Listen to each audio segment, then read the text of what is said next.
Hello hi good morning. ನಾನು ಬೆಳಗ್ಗೆ ಇವತ್ತು ನನ್ನ ಮಗಳ ಟಿಫಿನ್ ರೆಡಿ ಮಾಡೋದ್ರಿಂದಲೇ ಸ್ಟಾರ್ಟ್ ಮಾಡ್ತಿದ್ದೀವಿ. ಬಿಕಾಸ್ ನನ್ನ ಮಾರ್ನಿಂಗ್ ಸ್ಟಾರ್ಟ್ ಆಗೋದೇ ಇವಳ ಟಿಫಿನ್ ರೆಡಿ ಮಾಡೋದ್ರಿಂದ. ಹಾಗೆ ಇವತ್ತಿನ ವಿಶೇಷತೆ ಏನು ಗೊತ್ತಾ? ಏನಂದರೆ ನನ್ನ ಮಗಳಿಗೆ ಇವತ್ತು ಫ್ಯಾಷನ್ ಶೋ ಇದೆ ಅಂತೆ ಸ್ಕೂಲಲ್ಲಿ. ಸೊ ನಾನು ಅವಳ ಹೆಸರು ಕೊಟ್ಟಿದ್ದೆ ಟ್ರೆಡಿಷ್ನಲ್ ಆಗಿ ರೆಡಿ ಮಾಡುವ ಅಂತ. ಹಾಗೆ ಅವಳನ್ನ ರೆಡಿ ಮಾಡ್ತಾ ಇದ್ದೀವಿ. ನನ್ನ ಫ್ರೆಂಡ್ನ ಕರೆದಿದ್ದೆ ಬೆಳಗ್ಗೆ ಬೇಗ ಬನ್ನಿ ನನಗೆ ಹೆಲ್ಪ್ ಮಾಡಿ ಅಂತ.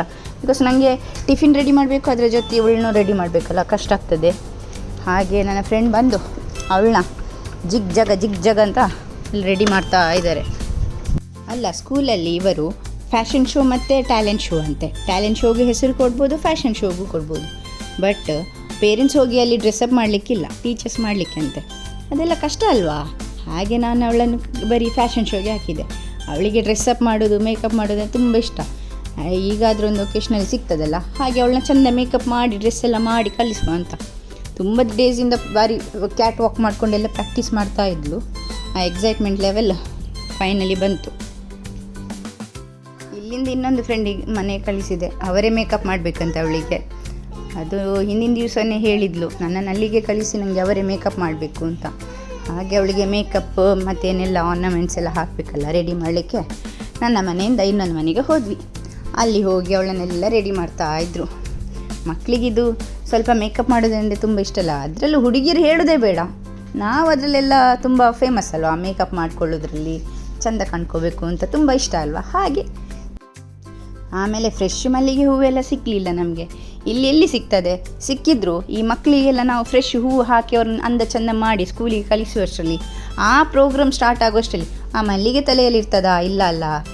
ಮತ್ತೆಂಥದಕ್ಕೆ ಮಾಡೋದು? ಹಾಗಿದ್ದು ನಾನು ಲಾಸ್ಟ್ ವ್ಲಾಗಲ್ಲಿ ಹೇಳಿದ್ದೆ ನಿಮಗೆ, ನೋಡಿ ಹೇಗೆ ನಾವು ಪೇಪರಿಂದ ಮಲ್ಲಿಗೆ ಮಾಡೋದು ಅಂತ. ಹಾಗೆ ಪೇಪರಲ್ಲಿ ಮಾಡಿದ ಜಾಸ್ಮಿನ್ ಇತ್ತು, ಅದನ್ನು ಚೆಂದ ಮಾಡಿ ಇವಳಿಗೆ ಮಲ್ಲಿಗೆ ರೀತಿ ಇದನ್ನ ಕೂದಲಿತ್ತು ಅವಳದು ಉದುರಿ, ಅದಕ್ಕೆಲ್ಲ ಸುತ್ತು ಹಾಕಿ ಅದೇ ನಮಗೆ ಮಲ್ಲಿಗೆ ಆ ದಿವಸದ್ದು. ಅಂತಿಂತು ನನ್ನ ಮಗಳು ಅಂದ ಚೆಂದವಾಗಿ ರೆಡಿ ಆದಳು ನೋಡಿ. ಹಾಗೆ ಅವಳ ಜೊತೆ ಅವಳ ಇಬ್ಬರು ಫ್ರೆಂಡ್ಸ್ ಇದ್ದಾರೆ, ಇವರು ಟ್ರೆಡಿಷ್ನಲ್ ವೇರ್ ಹಾಕಿ ಹಾಗೆ ಅವ್ರದ್ದು ಫೋಟೋ ಸೆಷನ್ ಮಾಡ್ತಾಯಿದ್ವಿ. ಅಷ್ಟೊತ್ತಿಗೆ ಸ್ಕೂಲ್ ಬಸ್ ಬಂತು ಅಂತ ಓಡಲಿಕ್ಕೆ ಸ್ಟಾರ್ಟ್ ಮಾಡಿದರು. ಹಾಗೆ ಅವಳಿಗೆ ಒಂದು ಎಕ್ಸ್ಟ್ರಾ ಡ್ರೆಸ್ ನಾನು ಬ್ಯಾಗಲ್ಲಿ ಹಾಕಿ ಕಳಿಸಿದ್ದೆ. ಯಾಕೆಂದರೆ ಇದು ಡ್ರೆಸ್ ಹಾಕ್ಕೊಂಡು ಕಿರಿಕಿರಿ ಅಲ್ವಾ ಮಕ್ಕಳಿಗೆ, ಸ್ವಲ್ಪ ಹೊತ್ತು ಚೆನ್ನಾಗಿರ್ತಾರೆ, ಆಮೇಲೆ ಅವರು ಕಿರಿಕಿರಿ ಎಲ್ಲ ಆಗ್ತದೆ ಅವರಿಗೆ. ಹಾಗೆ ಡ್ರೆಸ್ ಒಂದು ಎಕ್ಸ್ಟ್ರಾ ಕಳಿಸಿದ್ದೆ. ಬರುವಾಗ ಹೇಗೆ ಅವತಾರ ಇರ್ತದೆ ನೋಡಬೇಕು ಅವರದ್ದು.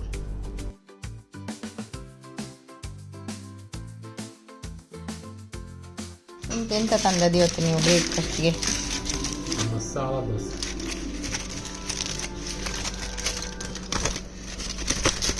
ಮಸಾಲ ದೋಸೆ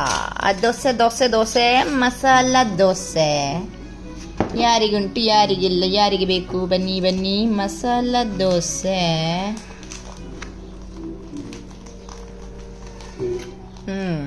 ನೈಸ್. ಕೊಡ್ತೀನಿ ನಿಮಗೆ ಹೇಗೆ ತಿನ್ನೋದು ಅಂತ. ದೋಸೆ ಹೀಗೆ ಕಟ್ ಮಾಡಿ, ಹೀಗೆ ಬಾಜಿಯಲ್ಲಿ ಮುರ್ಕಿಸಿ, ಆಮೇಲೆ ಚಟ್ನಿಯಲ್ಲಿ ಹೀಗೆ ಮುರ್ಕಿಸಿ ತಿನ್ನಬೇಕು. ವೀಕೆಂಡ್ ಜಾಸ್ತಿಯಾಗಿ ಉಂಟಲ್ಲ, ಇವರಿಗೆ ತಿನ್ನಿಸೋದು ಇವರೇ. ಅಂದರೆ ಬ್ರೇಕ್ಫಾಸ್ಟ್ ಮಾತ್ರ, ಆಫ್ಟರ್ನೂನ್ ಎಲ್ಲ ನಾನೇ. ಅವನು ಬ್ರೇಕ್ಫಾಸ್ಟ್ ಅಂದರೆ ಇವರು ಇರ್ತಾರಲ್ಲ ಅವನಿಗೆ ಖುಷಿ. ವೀಕೆಂಡ್ ಮನೆಯಲ್ಲಿ ಅವರು ಇರುವಾಗ ಮಕ್ಕಳಿಗೆ ಹಾಗೆ ಅಲ್ಲ, ಅಪ್ಪ ಅಮ್ಮ ಮನೆಯಲ್ಲಿದ್ದರೆ ಖುಷಿಯೇ ಖುಷಿ. ಅದರಲ್ಲಿ ಇವರು ಆಫೀಸಿಗೆ ಹೋಗ್ತಾ ಇರ್ತಾರಲ್ಲ, ಅದರಲ್ಲೂ ಮನೆಯಲ್ಲಿರುವ ದಿವಸ ತುಂಬ ಖುಷಿ ಮಕ್ಕಳಿಗೆ. ನೋಡಿ, ನಾವು ಟಿವಿಯಲ್ಲಿ ನೋಡಿ ಇಲ್ಲಿ ಕೂತ್ಕೊಂಡು ಆಸೆ ಮಾಡೋದು, ಇದುವೇ ನಮ್ಮ ಲೈಫು ಅಲ್ವಾ ಗಂಡ? ಅದೇ ಮಗ.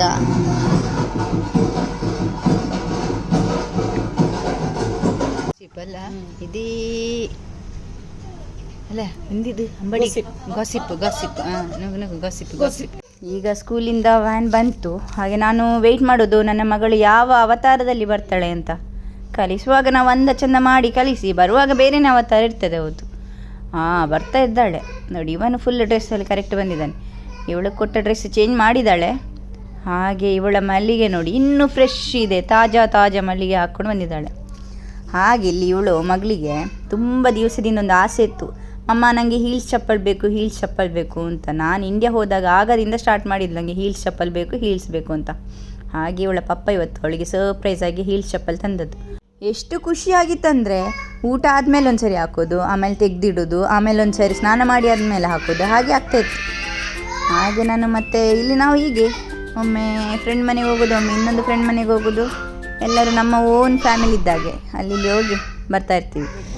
ಹಾಗೆ ಸಂಜೆ ಆಯಿತು ನೋಡಿ. ಸಂಜೆ ಆಗುವಾಗ ಈ ಸನ್ಸೆಟ್ ವ್ಯೂ ಅಂತ ಯಾವಾಗಲೂ ನೋಡಲಿಕ್ಕೆ ಒಂದು ಎಷ್ಟು ಚಂದ.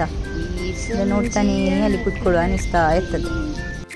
ಯಾರಿಗೆಲ್ಲ ನೆನಪಿದೆ ಹೇಳಿ, ಇದು ಸಣ್ಣದಲ್ಲಿರುವಾಗ ರಬ್ಬರ್ ಬ್ಯಾಂಡಲ್ಲಿ ಪೇಪರ್ ಹೀಗೆ ಇಟ್ಬಿಟ್ಟು ಹೀಗೆ ಚಿಕ್ ಅಂತ ಶೂಟ್ ಮಾಡ್ತಿದ್ವಲ್ಲ, ಯಾರಿಗೆಲ್ಲ ನೆನಪಿದೆ ಇದು ಆಟ? ಹಾಗೆ ಸಂಜೆ ಆಗಿ ಕತ್ಲಾಗ್ತಾ ಬರುವಾಗ ನಾವು ಫ್ರೆಂಡ್ಸ್ ವಾಕ್ ಮಾಡಿಕೊಂಡು ಹೋಗುವ ಅಂತ ಹೊರಟದ್ದು. ವಾಕಿಂಗ್ ಮಾಡುವ ಅಂತ ಹೋಗಿದೆ. ಇಲ್ಲಿಗೆ ಗೊತ್ತುಂಟಾ, ಅಲ್ಲೇ ಅಕ್ಕಪಕ್ಕ ಇದ್ದ ಶಾಪಿಗೆ ಐಸ್ ಕ್ರೀಮ್ ತಿಂದು ಬರುವ, ಏನಾದರೂ ತಿಂದು ಬರುವ ಅಂತ. ಇಲ್ಲಿ ನನ್ನ ಫ್ರೆಂಡ್ ನಗಡೋದು, ನೀವು ವ್ಲಾಗ್ ಮಾಡಿ ಮಾಡಿ ಅಡಿಗೆ ಬೀಳಬೇಡಿ ಮಾರ್ರೆ, ಓಡಿ ಓಡಿ ಬನ್ನಿ ಅಂತ.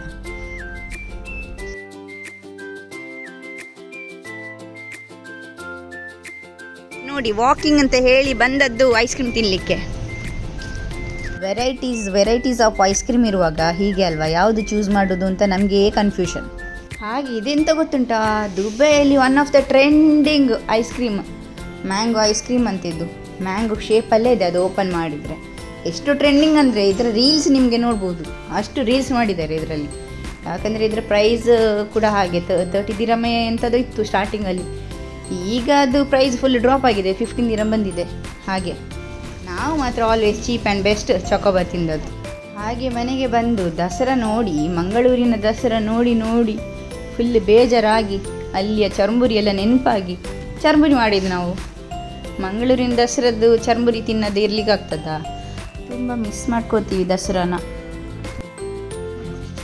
ಊಟ ಎಲ್ಲ ಆಗಿ ಒಂದು ರೆಸ್ಟ್ ತಗೊಳ್ಳುವ ಅಂತ ಹೋಗಿ ಸೋಫಾದಲ್ಲಿ ಕೂತ್ರೆ ಉಂಟಲ್ಲ, ಇವನದು ಬೇರೆ ಸರ್ಕಸ್ಸು. ಎಂತ ಕೂರ್ತಾನೆ ಇವನು, ಬಿಡ್ತಾನೆ ಒಂದು 5 ನಿಮಿಷ ಆದರೂ ಒಂದು ಸೈಲೆಂಟಾಗಿ ನನಗೆ ಪೀಸ್ಫುಲ್ಲಾಗಿ ಒಂದು ಕೂತ್ಕೊಳ್ಳೋ ಅಂದರೆ. ಈ ಮಕ್ಕಳಿದ್ರೆ ಉಂಟಲ್ಲ, ಇದೇ ಇವ್ರದ್ದೆಲ್ಲ ಸರ್ಕಸ್ ನಾವು ಅನುಭವಿಸಬೇಕು. ನೋಡಿ ಎಂಥ ಸರ್ಕಸ್ ಗೊತ್ತುಂಟ, ದೊಡ್ಡ ಪೋಖ್ರಿ ಇವನು. ಎಂಥದೇ ಇರಲಿ, ಮಕ್ಕಳು ಎಂತ ಮಾಡಿದರೂ ಗಮ್ಮತ್ತೇ ಅಲ್ವಾ, ಗಮ್ಮತ್ತಾಗ್ತದೆ ಇವರು ಈ ಥರ ಆಡೋದೆಲ್ಲ. ಆದರೂ ಸ್ವಲ್ಪ ಒಮ್ಮೊಮ್ಮೆ ಕಿರಿಕಿರಿ ಆಗ್ತದೆ.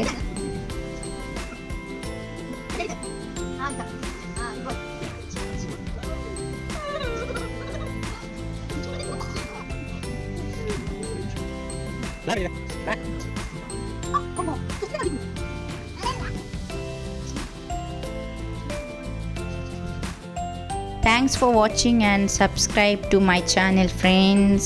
Love you all.